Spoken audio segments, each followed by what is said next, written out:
Welcome back, graduates. So today I'm going to show you how to set up the Metafields, and then I'm also going to show you how it looks, and then how to assign them to the correct products as well, the product tabs on your Dawn theme. And this Metafields works on any theme. The logic works on anything. I'm just showing you on Dawn theme right here.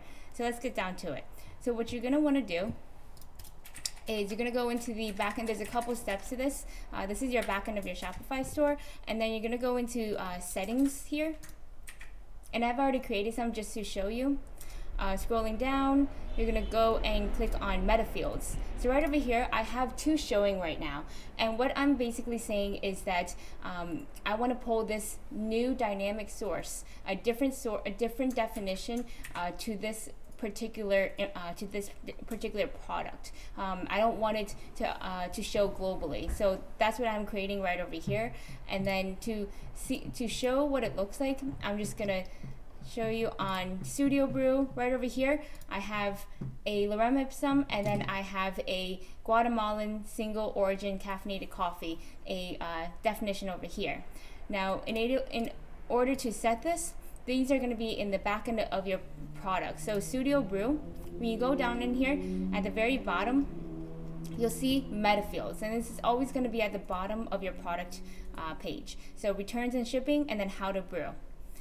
And these are labeled and set up in the back end in the Metafields, and then this is a where you put in the information right over here, and this is the two different informations that's going to pull when you set them dynamically in the theme editor. So what I'm going to do is I'm just going to create a new Metafield right now. So I'm going to go back into here, and let's say, for example, I have a how to brew, and then I have a returns and shipping. Let's say I just want questions and answers. Questions, or or ingredients. Let's do ingredients. Ingredients. So I'm just going to name this ingredients. I would leave this blank, and then right over here, select content type. So you have a couple options. You have color, date and time, file, JSON, measurement, number, rating. You have all these. So what I usually do is either a file, which can be an image file, PNG or JPEG, or a text. I usually do a text, and then single line or multi-line if there's going to be more than just one line. So I'll do a multi-line for right now. And then additional rules, you can set limits to it, 20 characters or 200 characters, things like that, and maximum character as well. So I just leave that blank so there's no limitation.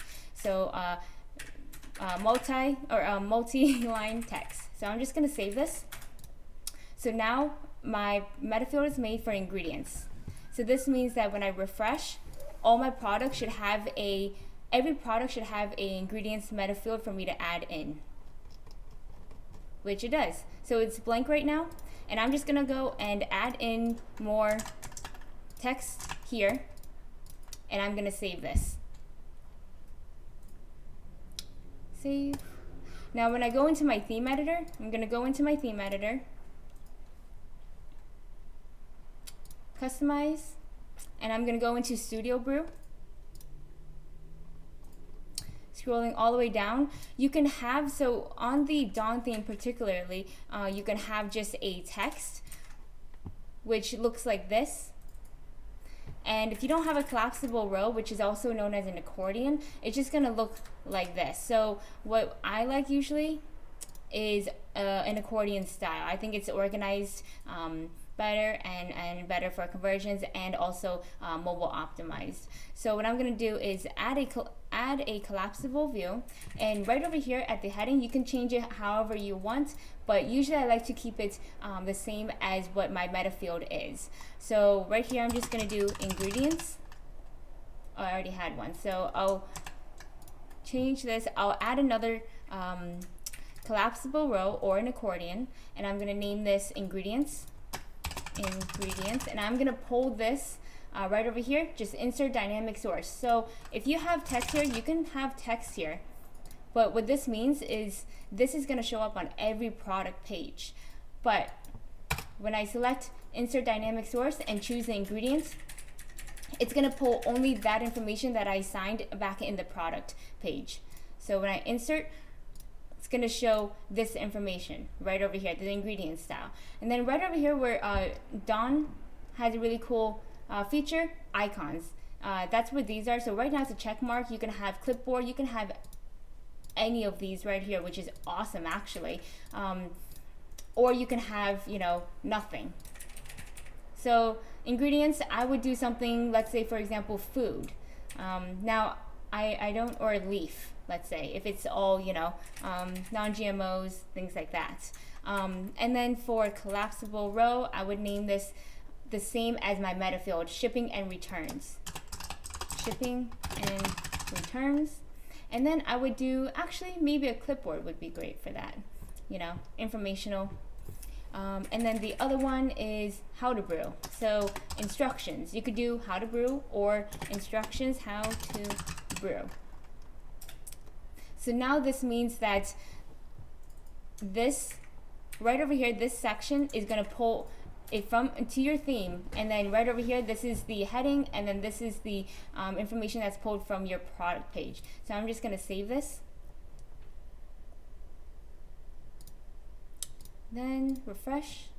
So there you go. So that's what those look like. Now when you go to another product, let's go to Studio Code Brew. You'll notice I don't have it, it's here, but I don't have the information here. So this means that you have to go into each of your products and add the information here. So Studio Code Brew, I'm going to go down, and then these are empty. So these are, like I said, available on every product page. So I would add more lorem ipsum, and I would just add more information here. And there you go. So now when you go onto this product, it's going to have all this information in those tabs.